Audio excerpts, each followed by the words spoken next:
ये कहानी है एक भोले भाले दंपति की, जहां विश्वास था, भक्ति थी और सरल जीवन था। लेकिन उसी गांव में आया एक ऐसा साधु जिसने धर्म के नाम पर पाप की सीमाएं लांघ दी। क्या हो जब धर्म का चोला पहनकर कोई आपके विश्वास को कुचल दे, जब एक सुंदर धार्मिक स्त्री की मर्यादा पर उठे नीच निगाहें, और जब उसका पति अपनी अंधश्रद्धा के पर्दे में सच को देख ही न पाए। गांव का एक सीधा सच्चा आदमी, नाम था रामू, मिट्टी के घर में जन्मा, खेत की हल चलाने वाली माँ की गोद में पला। पिता कभी थे ही नहीं, बस माँ की कहानियां सुनते सुनते बड़ा हुआ कि सच्चाई ही ईश्वर है और भगवान सब देखता है। रामू का जीवन आसान नहीं था।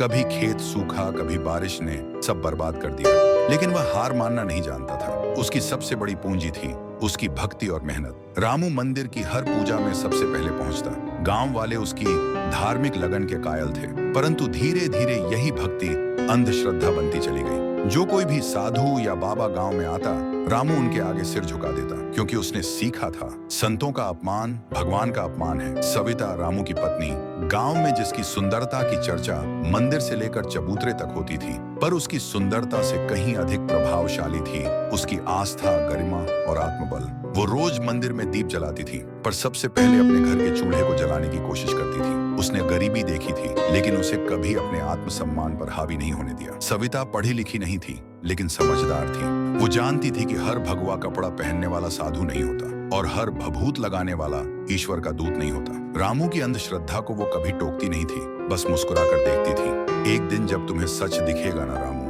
तब तुम सबसे पहले मेरी आंखें पढ़ोगे। और अब आता है आत्मदेव, वो नहीं जो दिखता है, और जो दिखता है वो बिल्कुल नहीं है। कभी शहर में पाप की गलियों में रहने वाला एक शातिर इंसान जिसका नाम था देवकरण। छोटे मोटे ठग से लेकर औरतों को धोखा देने तक उसका अतीत घिनौना था। लेकिन जब पुलिस का डर बढ़ा तो उसने ओढ़ लिया भक्ति का चोला। नकली जटाएं, भभूत, त्रिशूल और बन गया आत्मदेव बाबा। उसने जाना कि लोगों की सबसे बड़ी कमजोरी क्या है, ईश्वर का डर और चमत्कार की भूख, और वह इसी कमजोरी को अपने फायदे के लिए भुनाता रहा। हर गांव में जाता, किसी एक निशाने को चुनता और फिर धर्म के नाम पर अपने इरादों को अंजाम देता। गांव शिवपुर, जहां हर घर की सुबह मंदिर की घंटियों से होती और हर शाम बाबा की कथा से। एक दिन अचानक गांव के तालाब के किनारे धुएं का गुबार उठा। कुछ लोग दौड़कर पहुंचे। देखा एक व्यक्ति भभूत से सना, त्रिशूल लिए, आंखें बंद किए तपस्या में लीन। उसने अपना नाम बताया, आत्मदेव बाबा। कहा, मुझे माता ने स्वप्न में यहाँ बुलाया है। यहीं कोई स्त्री अपने पतिव्रत से स्वर्ग के द्वार खोलेगी। मैं उसकी रक्षा करने आया हूँ। रामू की आंखें चमक उठी। उसने सविता की ओर देखा। तू ही तो है वो देवी तुल्य स्त्री। देख, बाबा को भी स्वप्न में तू दिखी है। आत्मदेव धीरे धीरे रामू के मन को जकड़ने लगा। हर दिन उसे कोई भविष्यवाणी करता, आज तेरा खेत फल देगा, तू मंदिर जाया कर, तेरा भाग्य खुलेगा। रामू को हर भविष्यवाणी सच लगती, क्योंकि आत्मदेव उसे वही दिखाता जो वो देखना चाहता था। रामू अब हर बात बाबा से पूछे बिना नहीं करता। सविता कुछ कहती तो रामू गुस्से से कहता, बाबा ने कहा है और बाबा सब जानते हैं, तू क्या जाने धर्म के रहस्य। कुछ दिनों बाद आत्मदेव ने गांव वालों के सामने कहा, यहाँ की एक स्त्री रात में सपनों में आती है। उसकी ऊर्जा मुझे विचलित करती है। वह अपनी मर्यादा भूल चुकी है। गांव में कानाफूसी शुरू हो गई। औरतें अपने पतियों से कहने लगीं, कहीं वो सविता तो नहीं? हाँ, वही जो खुले बाल रखती है, जो मंदिर में अकेले जाती है, बाबा को देखती है बड़ी आंखों से।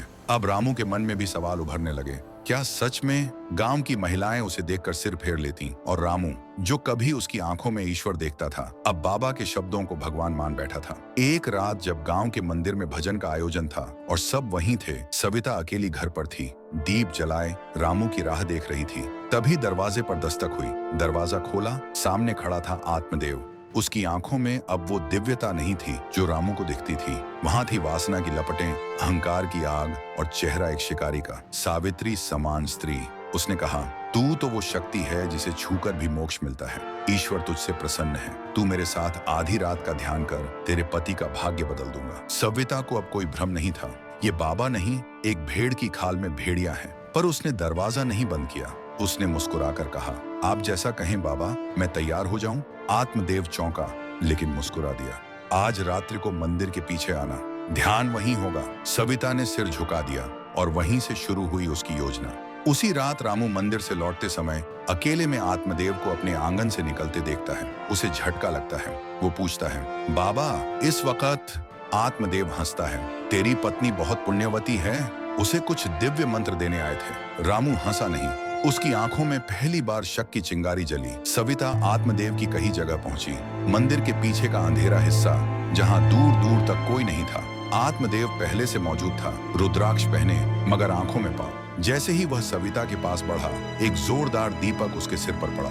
आत्मदेव लड़खड़ा गया और तभी अंधेरे से निकले गांव के दो बुजुर्ग, रामू और पुजारी। सविता ने जाल बिछाया था और रामू ने सच्चाई देखी थी। रामू आत्मदेव को देखता रहा, वो बाबा नहीं था, बस वो छल था जिसने उसके विश्वास का इस्तेमाल किया, उसकी पत्नी की गरिमा को अपमानित किया। रामू जमीन पर गिर गया, सविता के चरणों में।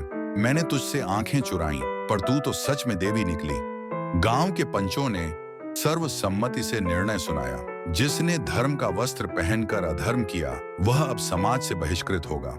आत्मदेव को न किसी मंदिर में प्रवेश की अनुमति थी, न किसी भक्त से बात करने की। उसके शरीर से साधु के वस्त्र उतार दिए गए और उसे उस पुराने तहखाने में कैद कर दिया गया। जहां उसके पाप छुपे थे, वहीं उसका प्रायश्चित शुरू हुआ। हर दिन उसे वही श्लोक सुनाए जाते थे जो उसने दूसरों को डराने के लिए उपयोग किए थे। अब वे ही श्लोक उसके पापों का दर्पण बन गए। इस कहानी में केवल एक ढोंगी साधु की हार नहीं हुई, यहाँ जीता है एक साधारण इंसान का साहस, एक नारी की दृढ़ता और सच्चे धर्म की शक्ति।